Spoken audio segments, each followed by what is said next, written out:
Nous sommes à Gennevilliers, dans une école primaire doublée d'un collège d'enseignement général.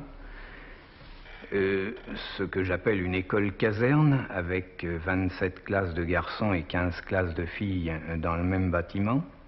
Ma classe est une classe de fin d'études orientées, un vestige de l'ancienne organisation des études, qui, dans un collège d'enseignement secondaire, devrait s'appeler une classe de 4e pratique. Elle reçoit des enfants, des garçons de 14 à 15 ans, dont la caractéristique commune est d'avoir échoué dans leur scolarité. Cet échec ou ces échecs entraînent une autre caractéristique, un profond dégoût de l'école, dégoût d'autant plus sensible qu'il se situe dans cette période transitoire d'installation de la scolarité obligatoire jusqu'à 16 ans, et que ces garçons considèrent que passer 2 années supplémentaires à l'école est une brimade.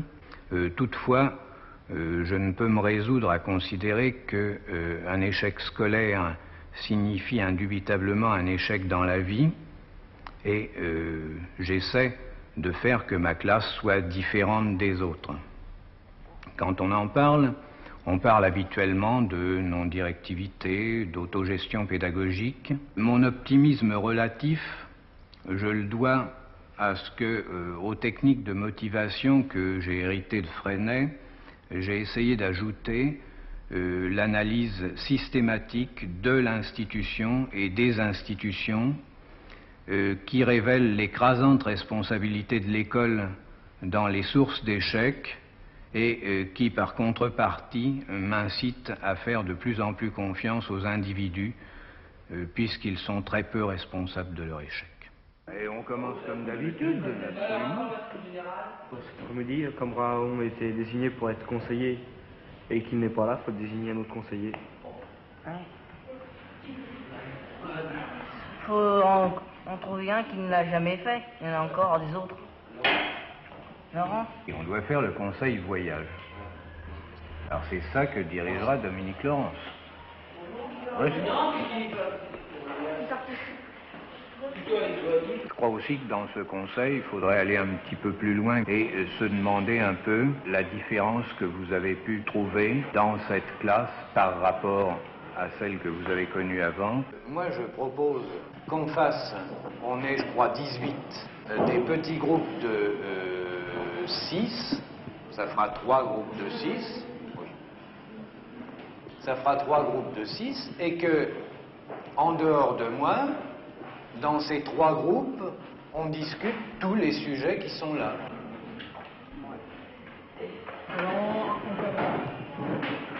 Mes garçons et moi-même, nous avons été bien embarrassés en cette fin d'année pour montrer quelques aspects de l'activité de la classe. Cette espèce de bilan qu'ils ont choisi de faire a au moins l'avantage de reproduire une forme assez caractéristique de la classe, le cercle de discussion, que l'on retrouve à chacun de leurs conseils, à chacune de leurs réunions d'organisation. Alors, on est dans une classe de fin d'études orientées. C'est une classe qui est pour orienter en fin d'année. C'est là qu'on a échoué parce qu'on n'a pas arrivé à suivre dans les autres classes. Dans 5e, par exemple, moi je viens, j'ai pas réussi à suivre, alors j'ai échoué ici. Ah bah moi c'est pour la même raison. Moi j'étais en 6e, j'ai pas pu continuer. Alors on a mis dans cette classe-là comme un rebut. Ah bah non. Alors. Moi, c'est pas tout à fait pareil. Enfin, j'ai échoué en 5e au lycée Auguste Renoir. L'année d'après, je suis arrivé ici. L'année dernière, je suis resté 1 an. Et puis, j'ai cherché du travail jusqu'au mois de décembre, là, cette année. Non, enfin, en 68.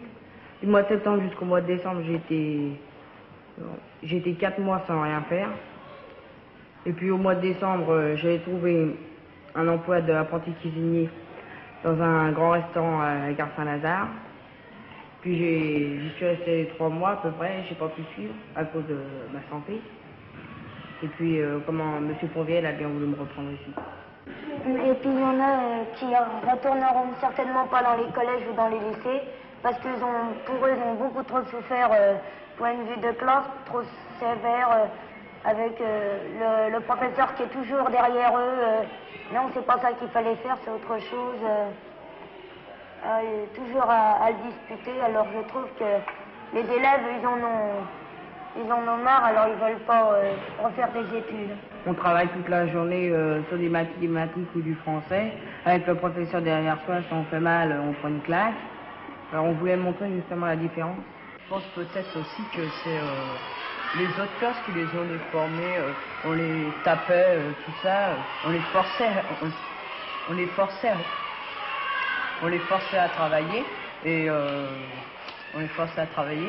puis en forçant quelqu'un, on ne peut pas y faire aimer le travail ou tout ça. Alors, et puis l'école non plus, il a haïssé à force d'être tapé, puni, tout ça. Alors je pense que c'est pour ça qu'ils ne veulent plus travailler. Et ce qu'ils veulent faire, c'est qu'ils vont tout de suite se lancer dans les usines, mais comme quoi ils ne pourront pas trouver de bonne place sans être éduqués. Moi je dis à peu près comme lui, à force d'être tapé, d'être obligé de travailler, il commence à voir l'école d'un mauvais œil et puis il cherche tout de suite à la quitter, à prendre une place quelque part. Il y en a beaucoup comme ça, ils préfèrent aller dans un apprentissage que de retourner dans un CEI. Quand on est dans un CEI ou un CET, on n'a pas la chance d'être libre, mais tandis que quand on est dans un apprentissage patronal, on a peut-être plus de chance. On est peut-être moins serré. À l'école, il reproche deux choses. D'abord, les contraintes de la discipline qui frappent d'abord et d'autant plus durement ceux qui ont les réactions les plus vives d'inadaptation. Ensuite, il lui reproche le contenu de ce qui est enseigné, contenu vide de sens par rapport à la vie qui les entoure.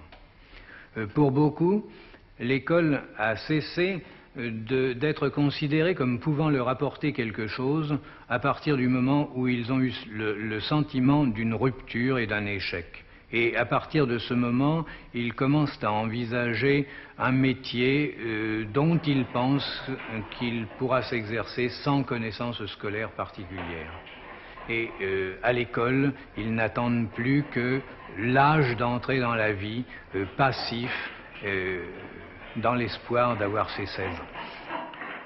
On mesure là le sentiment d'échec et la prédestination à la médiocrité inhérent au milieu socio-familial, état inconsciemment renforcé par les enseignants, mais consciemment perpétué par l'institution école. Il est peut-être pessimiste, mais certainement réaliste, de dire que la tranche de population dont font partie ces élèves est condamnée à subir une vie sur laquelle elle ne pourra que très rarement influer. J'avais établi une statistique sur le recrutement des 5 premières années de la classe et sur 125 garçons à peu près, il était apparu que 2 seulement appartenaient à des cadres moyens de l'industrie et que tous les autres étaient soit d'un prolétariat d'ouvriers qualifiés, soit de manœuvres sans aucune qualification. Les maîtres et les maîtresses leur disaient « Oh, le certificat d'études ne sert pas à rien ». Alors je me suis dit, puisque ça sert à rien, pourquoi travailler? Alors quand je suis rentré dans cette classe, je me suis quand même dit que le certificat d'études avait une importance. Partout où je me suis présenté, on m'a dit « T'as plus de certificat d'études ?» J'ai dit non, alors ils m'ont pas accepté. Pour moi, les maîtres, ils ont des chouchous. Alors pour leurs chouchous, les mettre de côté, vous irez jusqu'en première. Puis le reste, ils disent « Oh, vous n'avez pas besoin de certificat d'études ». Ils mettent dans des usines, ils ont besoin de manœuvres. Je pense aussi que pour les chouchous, il y a aussi une question d'argent. Si par exemple tu es riche et tu as les moyens, tout ça, il peut racheter des maîtres. Alors les maîtres, suffit d'un peu d'argent pour les influencer et eux les aident le plus possible. Et puis ceux par exemple qui n'ont pas d'argent, ils restent dans leur coin, ils ne peuvent pas se payer les maîtres pour les aider. Alors et hop, c'est ce qu'on appelle des manœuvres plus tard. Est-il bien réaliste de donner à ces jeunes adolescents une autre perception de leur avenir? Est-il bien réaliste de leur faire vivre l'expérience de l'apprentissage de la liberté? Et ce, dans le contexte le moins approprié à son exercice, celui de l'école. Et comment, dans ces conditions également, donner un sens au contenu de la vie scolaire, alors que 8 ans dans cette machine qui tourne à vide, où les exercices scolaires ont donné une idée fausse du travail sans production, ont totalement déformé cette notion. Moi, quand je suis arrivé dans cette classe, je croyais que ça allait être une classe un peu comme les autres, avec le professeur, avec le maître qui est au bureau, et puis les élèves en rangée comme ça. Puis quand on nous a mis tout seul devant notre responsabilité, on était en cercle, on nous a dit bon ben maintenant dans cette classe-là c'est plus comme les autres, c'est à vous de prendre vos responsabilités, c'est pas moi qui vous donnera du travail, c'est vous qui devez le faire. Alors, on est resté pendant au moins d'une semaine, on avait du mal à dire des idées, des choses, et puis ça est venu d'un seul coup. Non, pas pour tout le monde, pour certains. Mais il y en a même en ce moment qui parlent pas encore.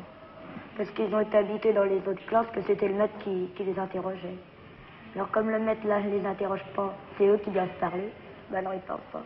Oui, je crois qu'il y en a qui profitent un peu trop de la liberté qu'il y a. Ils profitent de la liberté, ils font rien pendant toute l'année. Ils sont à leur table, ils s'amusent. On voit certains, mais Certains, on essaye de les aider, mais il y en a d'autres, c'est vraiment de la mauvaise volonté qui mettent. avant il était obligé de faire les exercices que le maître lui disait, alors il les faisait. Mais maintenant qu'il n'est pas obligé de les faire, il les fait s'il veut, alors il se fatigue pas. Je crois qu'ils trouvent que cette classe est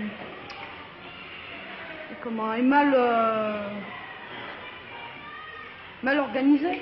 Cette classe, pour eux, si vous aimez mieux, ils pensent tous que c'est une sorte de garderie. Ils savent qu'ils sont là pour pas s'ennuyer. Bon, ben, ils sont ici en classe, ils s'assoient à une table, et puis ils s'imaginent qu'ils n'ont rien à faire, et qu'ils sont juste à rester, par exemple, les bras croisés, puis à regarder en l'air. Moi, pour moi, c'est pas mon cas. Moi, ça m'est venu tout seul, j'ai trouvé cette classe bien, bon ben, j'ai travaillé. La définition de mon rôle que je donne dans les premières minutes de l'entrée en classe le jour de leur entrée me paraît situer leur nouvelle responsabilité. Quand je leur dis je serai là pour vous aider à travailler et non pas pour vous y obliger, je vous aiderai à faire et à organiser ce que vous déciderez de faire, mais ce sera à vous à le décider, et ce dès maintenant. Je pense qu'un processus nouveau est en place. Quand l'un d'eux ajoute que pendant une semaine, ils ont tenté de faire des propositions, il donne un raccourci de discussions difficiles, paralysées par les conditionnements antérieurs, et un raccourci de l'élaboration collective d'un programme et d'un emploi du temps.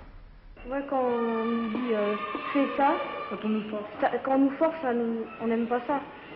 Puis quand on nous dit eh ben, fais-le si tu veux, si tu veux pas, tu le fais pas, ben, on le fait pour faire plaisir. L'emploi du temps, bien sûr, il est fait, mais quand on arrive le matin, il y a quand même quelque chose à décider.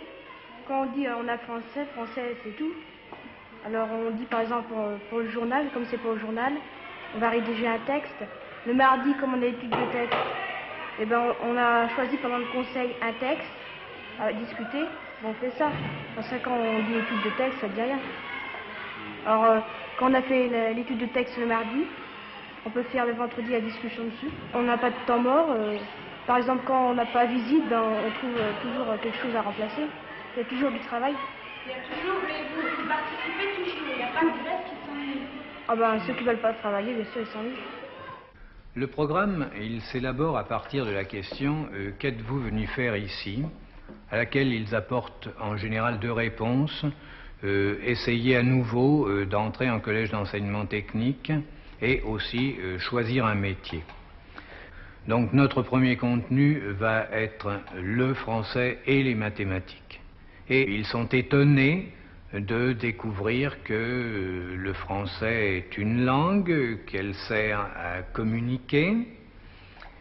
Et nous nous demandons sous quelle forme elle se présente, ce qu'ils découvrent assez facilement. Ils découvrent qu'elle se parle, qu'elle s'écrit, qu'elle se lit. Et la question se pose de ce que l'école a fait jusqu'ici pour leur apprendre à parler. Le bilan est généralement assez négatif et l'un d'entre eux même nous a dit cette année que jusqu'ici l'école leur avait demandé de se taire, ce qui est une curieuse façon d'apprendre à parler. Moi je crois qu'entre l'élève et puis le professeur on peut mieux discuter parce que avant dans les autres classes on pouvait rien dire mais que là quand on a envie de discuter sur un problème qui nous concerne, eh ben, on peut aller le trouver et puis discuter avec lui. Moi, je trouve participer à une discussion entre camarades, c'est bien parce que quand on se trouve entre gens, eh ben, dans une discussion avec des grandes personnes, on peut parler, on se trouve pas bête. On s'apprend à parler quand on est en classe. C'est vrai. Mais il y en a d'autres, c'est tout le contraire, c'est qui disent oh ben, il y en a qui parlent pour moi, j'ai pas besoin de parler. Je trouve que c'est surtout ça. Ils ont peur de dire des bêtises. Que dans les autres classes, même qu'on disait quelque chose d'intelligent, tout le monde se rigolait. Ouais. Que là, même si on dit une bêtise, personne rit. Alors là, c'est pour ça qu'ils ont peur de dire des bêtises, alors ils disent rien. C'est mystère. Et puis je pense aussi qu'il y en a certains de nos camarades qui pensent qu'il y a le droit de parole. Enfin, qu'on doit, je sais pas moi, acheter le droit de parole. Il y en a qui pensent qu'il y en a qui ont le droit de parler, qui sont, je sais pas moi, prioritaires sur eux. Et ils pensent aussi que ceux, par exemple, qui sont peut-être un peu plus intelligents qu'eux ont le droit de parler et tout ça, et puis ils pensent qu'ils n'ont pas le droit d'ouvrir la bouche, je sais pas moi.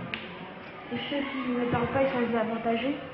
Parce que, par exemple, si on prend une décision, si on a que trois qui prennent la décision, ça plaît peut-être pas aux autres, mais ils disent rien. Alors, après, ils le font mal. Des propositions viennent d'exercices, d'activités qui inviteront à la parole. Ce sont les discussions, ce sont des débats, ce sont des réunions d'organisation au cours desquelles ils auront à s'exprimer. Tous les matins, on va aux informations, on dit ce qui se passe et puis quelquefois il y a les affiches, alors on les met aux actualités. Ça peut influencer le choix des discussions puisqu'il y a une séance de discussion chaque semaine prévue dans notre programme. Ouais, c'est pour faire montrer qu'est-ce qui se passe au Vietnam, pour faire monter les conséquences. Si ça intéresse quelqu'un, on fait un sujet de discussion après. De la même façon, on s'interroge sur ce que veut dire écrire. Ce n'est plus écrire sous la dictée, ce n'est plus copier la pensée de quelqu'un, mais c'est écrire pour exprimer ce qu'on pense, écrire pour être lu. On fait des journaux puis on les vend aux personnes dans la rue. C'est toute la classe qui décide des sujets qu'on doit mettre dans ce journal. Alors on parle de la classe, des sorties qu'on fait, du voyage. Et celui-là c'est un spécial voyage, on dira ce qu'on a fait pendant notre voyage en Angleterre. C'est un voyage qu'on a organisé avec la classe, en faisant diverses activités, en faisant un journal, en récoltant des lots, en faisant une tombola.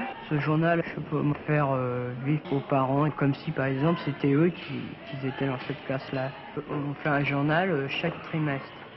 Et dans ce journal, on met des comptes rendus d'usine. Si par exemple on va travailler dans une usine comme ça ou non. Une fois que tous les textes sont écrits sur cette usine, on les réunit, on les fait lire et on dit s'ils sont bons pour être inscrits dans le journal et on les corrige. Enfin, on se demande également ce que veut dire lire. Et lire qui n'avait été jusqu'ici pour eux que déchiffrer, que connaître des morceaux choisis. On peut se demander choisis pour qui, choisis par qui. Maintenant, ils vont essayer, avec la bibliothèque que nous possédons dans la classe, de prendre connaissance d'œuvres complètes et de discuter, de communiquer avec la pensée de l'auteur dans des débats qui s'instaureront à propos de la connaissance de ces livres. Pour le travail de mathématiques, la difficulté consiste dans la très grande disparité de niveau. Mais en fait, ce n'est qu'une demi-difficulté puisqu'elle oblige à une autre forme d'organisation de la classe, au travail en petits groupes. Et il découvre là que, au lieu de la compétition, de l'individualisme des autres classes, il découvre la possibilité de s'entraider, de travailler ensemble. Il y a ce souci d'établir une certaine socialisation par le travail ensemble, par le travail dans des petits groupes.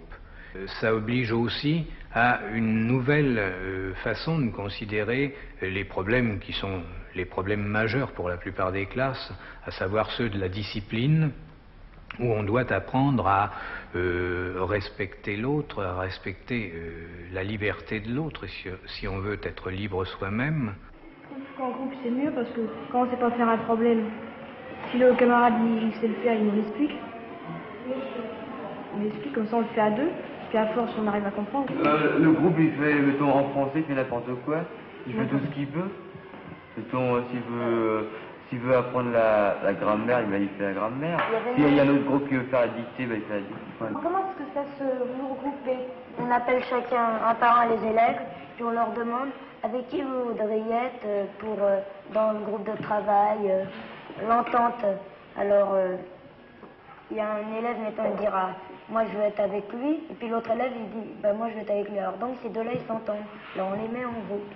Là, il serait peut-être utile que je précise des choses. On leur a proposé 2 fois dans l'année, pour établir ces groupes, de faire un sociogramme. Ce que dégage le sociogramme, c'est, semble-t-il, ceci, qu'un tel pourrait travailler ensemble, et on leur propose, s'ils l'acceptent, ça se passe comme ça, s'ils ne l'acceptent pas, on modifie, Là, quand on est comme ça, on est content. J'aurais pas été dans cette classe, j'aurais pas pu rentrer dans le métier que j'aurais voulu. Parce que l'activité, ça nous donne une direction à prendre. Dans cette classe, il n'y a aucun chouchou, ou alors s'il y en a, mais ça se fait pas ressentir. Tout le monde est de la même valeur. L'un d'eux a évoqué le problème de ce qu'il ferait l'an prochain. Et il faut dire que c'est là notre 3e préoccupation, que de choisir un métier au cours de cette année. Nous allons essayer de faire connaissance avec ces métiers par 3 moyens. D'abord, le moyen pratique, à savoir s'exercer soi-même à diverses activités manuelles, et ils ont à leur emploi du temps 5 heures d'atelier par semaine, où ils peuvent travailler le bois et le fer. Une des premières propositions qu'ils font en début d'année est d'essayer de visiter des usines, et après chaque visite, l'analyse de ce qu'ils y ont vu, des conditions de travail des ouvriers, est certainement un élément important dans le choix de leur orientation future. Ils se rendront compte que c'est une majorité des ouvriers qui n'ont aucune qualification, et que ces ouvriers sans qualification ont un travail beaucoup plus monotone que les quelques ouvriers qualifiés qu'on peut voir dans les usines. Je trouve de toute façon qu'il est inconcevable qu'on puisse penser à lâcher dans la vie des enfants à 16 ans sans qu'ils aient reçu une formation professionnelle. Pour ces enfants dont la vie scolaire a été une suite d'échecs, il semble que l'essentiel soit de trouver un moment où ils puissent réussir. Et cette réussite, elle va se situer d'abord dans une absence de jugement du maître tout au cours de cette année, mais elle va se situer aussi dans la recherche d'entreprises qui pourront leur donner l'impression d'avoir réalisé quelque chose de valable. Et pour cette année, par exemple, leur grande fierté est d'avoir réussi à mettre sur pied ce voyage en Angleterre. Cela restera le garant que dans leur vie scolaire au moins, ils auront réussi quelque chose. Et cette réussite étant une réussite collective, je pense qu'elle aura d'autant plus de poids et d'autant plus de valeur. Monsieur Fonvielle, le maître de cette classe de Gennevilliers n'est pas là, mais nous allons tout de même pouvoir discuter sur cette séquence. Il est en classe de neige, je crois, c'est la raison pour laquelle il n'a pas pu venir participer à ce débat. Est-ce que dans cette séquence, il y a quelque chose de particulier qui vous a frappé, je veux dire, en plus de ce que nous avons déjà vu? Ouais, je crois que ce qui nous a frappé, évidemment, c'est l'aspect synthétique du projet de l'instituteur. C'est-à-dire que nous avons un instituteur qui non seulement s'est révélé un excellent praticien, mais qui nous a fait un résumé, si vous voulez, assez magistral de l'ensemble de ses ambitions par rapport aux élèves qui lui sont confiés. Alors ça, j'avoue que je trouve cela assez impressionnant. On a l'impression que les élèves s'épanouissent, qu'ils sont heureux, n'est-ce pas? Nous avons toujours cette notion d'un enseignement qui n'est pas dolosif, qui n'est pas douloureux, mais qui est intégré en quelque sorte à la vie présente. C'est ça qui est intéressant. Monsieur l'inspecteur a fait remarquer que Fontvieille avait quelques idées en point de vue théorique. Il serait intéressant de rechercher l'origine des instructions officielles de 1963 et sa classe avait servi un peu de base. À noter qu'il n'est même pas il n'est même pas professeur de classe pratique à l'heure actuelle, mais ça c'est un détail. Ça rencontre une résistance énorme, une chose pareille. Énorme. Et ceci, quelles que soient les intentions ou du maître ou de tout le monde. Mais il se trouve que l'institution s'interpose continuellement entre les intentions, que ce soit du suppléant au ministre, et la réalité. Il faut s'adapter, on devient bête ou fou. C'est cette institution que nous mettons en cause sans se promener dans les rues, mais en créant d'autres institutions. Il me semble que là, on les a vues à l'état natif. Je crois que c'est très grave et que c'est pas étonnant si ça rencontre des résistances. Par exemple, son histoire de l'eau, de tombola et même de vente de journaux, c'est illégal. Oui, bien sûr. Oui. Il est dans l'illégalité. Mais c'est quand même un peu curieux que pour pouvoir faire quelque chose, il faut sortir de l'institution.